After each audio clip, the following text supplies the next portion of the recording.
एक पत्नी हमारे पास आ जाए सवेरे सवेरे, अब वो पत्नी यहां बैठी भी हो सकती हैं। वो पत्नी आई हमारे पास सवेरे सवेरे, बोली गुरुजी हमारा मन भगवान में लग गया है। ये तो बहुत अच्छी बात है, लेकिन हमारे पति जो हैं अभी तक उनका मन भगवान में नहीं लगा, और वो हमारे पास आते हैं और हमारे पास आकर के वो प्रेम का इजहार करते हैं। हमें तो अब सारे विषय वासनाओं से मन हट चुका है, मन भगवान में लग चुका है, लेकिन हमारे पति देवता का मन अभी तक भगवान में नहीं लगा। हम तो ब्रह्मचारी बन के अब रहना चाहती हैं, पर हमारे पति अभी ब्रह्मचारी नहीं बन पाए। क्या करें? हमें बहुत मन से असंतुष्टि होती है जब हमारे पति हमारे पास काम भाव लेकर आते हैं। हमारा मन बेचैन हो जाता है कि हमारे हृदय में जो कृष्ण हैं पता नहीं वो निकलकर बाहर ना चले जाएं। ऐसा उस बहन ने मेरे से सवाल किया कि जब पति काम भाव से अपनी पत्नी के पास आता है तो पत्नी को अच्छा नहीं लगता, क्योंकि पत्नी के अंदर भगवत भक्ति जाग गई है, प्रेम जाग गया है। ये सवाल आप में से बहुत लोगों का भी हो सकता है, बहुत पुरुषों का भी हो सकता है, बहुत स्त्रियों का भी हो सकता है, पर चूंकि सवाल बड़ा अटपटा है तो लोगों को पूछने में भी संकोच होता है, इसलिए हम आपको इसका समाधान देते हैं। मैंने उनको ये बात समझाई, बता दिया उनको। शायद यहाँ बैठी हो तो वो, चूंकि ऐसे प्रश्न सवाल माइक में तो वो कर नहीं सकती थी, पर सवाल तो सवाल है, तो हमने उत्तर सोचा कि चलो इस बहाने आपको उत्तर दे दें। प्रश्न समझ में आ गया? अब उत्तर सुनो। हमने उनसे बोला कि आपके पति, आप तो भक्ति में रम गई हो, बहुत अच्छी हो आप, कि आपके हृदय में कृष्ण विराज गए हैं, भक्ति विराज गई है, आपका दिन रात भगवत चिंतन में ही मन लग रहा, बहुत अच्छी बात है।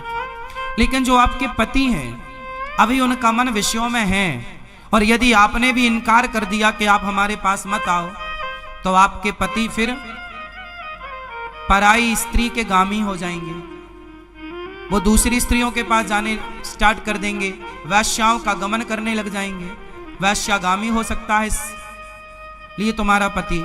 इसलिए तुम्हारे अंदर तो कोई वासना है नहीं,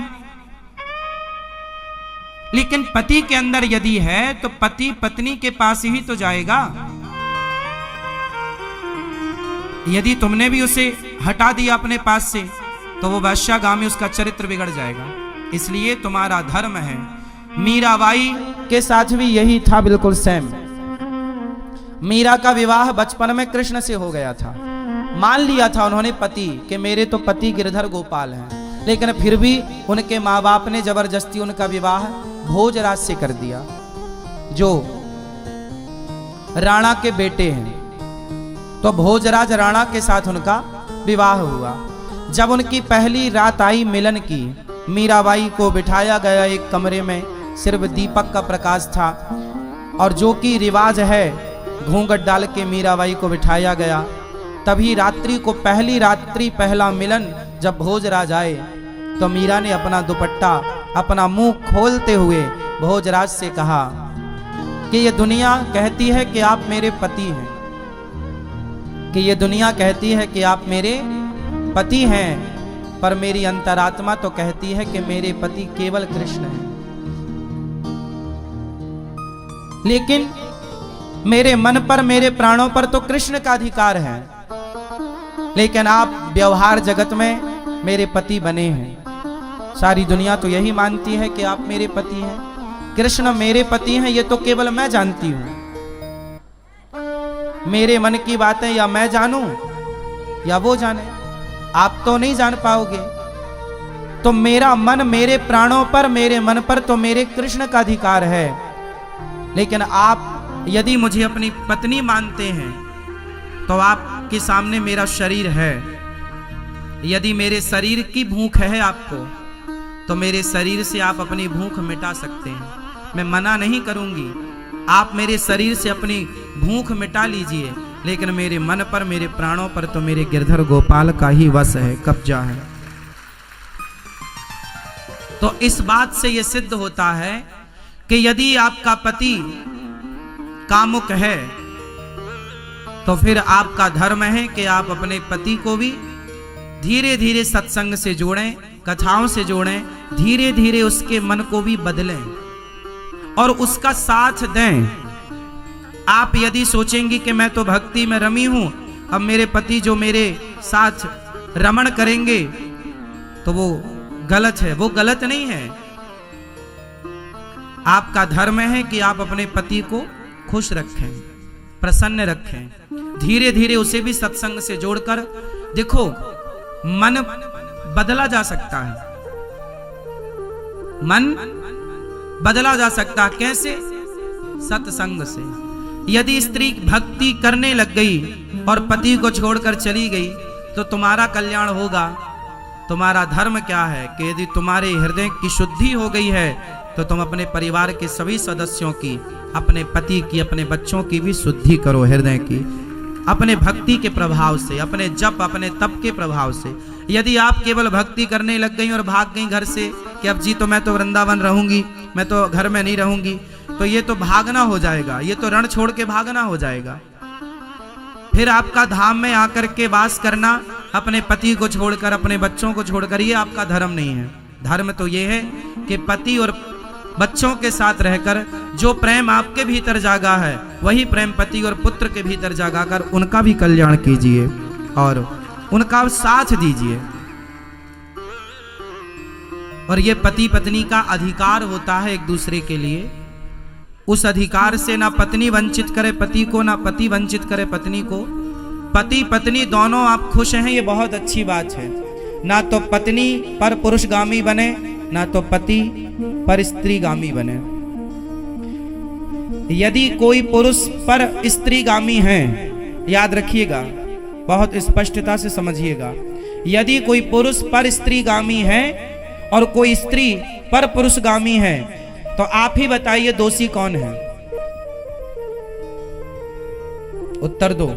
यदि आपका पति पर स्त्री गामी है, मीन्स पर स्त्री के पास रहता है, तो इसका जिम्मेदार कौन है? कौन? कौन? यदि पति पर पुरुषगामी है, पर स्त्रीगामी है, तो जिम्मेदार कौन है? और स्त्री यदि पर पुरुषगामी होगी तो जिम्मेदार कौन है? पति पत्नी ही जिम्मेदार है। इसलिए गृहस्थ जीवन में पत्नी का धर्म है। पत्नी को मोहिनी कहा जाता है। पत्नी को क्या बोला जाता है? भगवान नारायण ने 24 अवतारों में एक अवतार कौन सा लिया? मोहिनी अवतार। स्त्री, इसलिए हमारे भारत में श्रृंगार होता है। श्रृंगार किसका होता है? स्त्री का होता है, पुरुष का नहीं होता। स्त्री का ही श्रृंगार क्यों होता है? पुरुष का क्यों नहीं होता? 16 श्रृंगार स्त्री का है तो 8 संस्कार पुरुष को भी होते कि भाई तू भी कुछ लिपस्टिक लगा, तू भी कुछ तो कर। सारा श्रृंगार का स्त्रियों के पास है पूरा कार्य। पायल भी वही पहने, चूड़ी भी वही पहने, मंगलसूत्र भी वही पहने, बिछिया भी वही पहने, बिंदिया भी वही पहने, मांग भी वही भरे, काजल भी वही लगाएं। पुरुष के पास श्रृंगार नहीं है कुछ भी। हाँ या ना? बताओ, स्त्रियों को श्रृंगार क्यों दिया गया? ताकि स्त्रियां उस श्रृंगार से सुंदर दिखें और उस सुंदरता से वो केवल अपने पति को रिझाएं, सिर्फ अपने पति को रिझाएं। मोहिनी है ना, पति को इतना मोहित करो अपने पति को कि आपका पति पर स्त्री गामी ना बनने पावे। यदि तुम्हारा पति पर स्त्री गामी बन गया तो तुमने ठीक से श्रृंगार नहीं किया। लेकिन आजकल श्रृंगार होता तो है जमाने के लिए, पति के लिए तो कुछ नहीं है।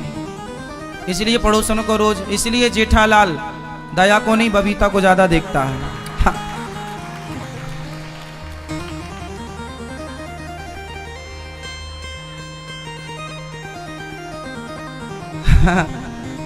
सही है ना? तो स्त्री को कैसा होना चाहिए? पति के लिए मोहिनी होना चाहिए, जो अपने पति के मन को मोहित करती रहे। और आपने यदि मोहित नहीं किया तो आपकी पड़ोसन मोहित कर लेगी, और वो मोहित करेगी तो फिर आप रोती आओगी, गुरुजी हमारे पति का चक्कर है। समस्या सब तरफ से है। मोहित करो वो अच्छा है। ये मोहित है? कहां धर्म पत्नी आपकी? घर मोहित कर लेती है वो आपको? उन्हीं से मोहित हो ना। हाँ, या तो पत्नी से मोहित रहो, या पति से, या परमेश्वर से, तीसरा कोई नहीं। और पति पत्नी का भी एक टाइम है। पति और पत्नी भी साथ में तब तक आप रमण करो जब तक कि आपके बच्चे अभी छोटे हैं। जब बाप का जूता बेटे के पांव में फिट बैठने लग जाए और माँ की चप्पल बेटी के पांव में फिट बैठने लग जाए, तब से तुम दोनों पति पत्नी को भोगी बनकर नहीं, योगी बनकर रहना चाहिए। अब आप दोनों भी कंट्रोल करो धीरे धीरे, क्योंकि हमारा उद्देश्य विषयों का भोग नहीं है। हमने विवाह भोगों के लिए किया ही नहीं था, भोगों पर कंट्रोल करने के लिए विवाह, लगाम लगाने के लिए। लेकिन आज उल्टा होता है कि मन की चंचलता बढ़ती चली जाती है। अच्छा, ये सारे दोष इसलिए होते हैं क्योंकि सत्संग नहीं है। क्या नहीं है? सत्संग। और सत्संग ना होने से बिनु सत्संग विवेक ना होई, और राम कृपा बिनु सुलभ ना सोई। सत्संग की जरूरत है। सत्संग सुनेंगे तो दोनों, अच्छा सत्संग किससे सुनना चाहिए? पति पत्नी दोनों को, क्योंकि दोनों की समझ चाहिए। एक की समझ है पर दूसरे की नहीं है, तो एक गाड़ी साइकिल का एक पहिया पंचर है, और एक सही है तो भी साइकिल अपने लक्ष्य तक नहीं पहुंचेगी। दोनों पहिया बड़ा। पत्नी और पति दोनों को एक विचारधारा का होना चाहिए। किस विचारधारा का होना चाहिए? एक विचार। यदि दो विचार हो गए तो उन पति पत्नी में झगड़ा तब होता है जब विचार दो होते हैं। पत्नी का विचार कुछ और पति का विचार नहीं मिलने से पति पत्नी में क्या होता है? तलाक होता है, झगड़ा होता है। और विचार मिल गए तो फिर अर्धांगिनी होता है। हमारे यहाँ क्या होता है? अर्धांगिनी। हमारे यहाँ वाइफ नहीं होती, हस्बैंड नहीं होता। हमारे यहाँ धर्म पत्नी, और धर्म पत्नी है, ये हमारी अर्धांगिनी है। और ये हमारे परमेश्वर हैं, पति परमेश्वर।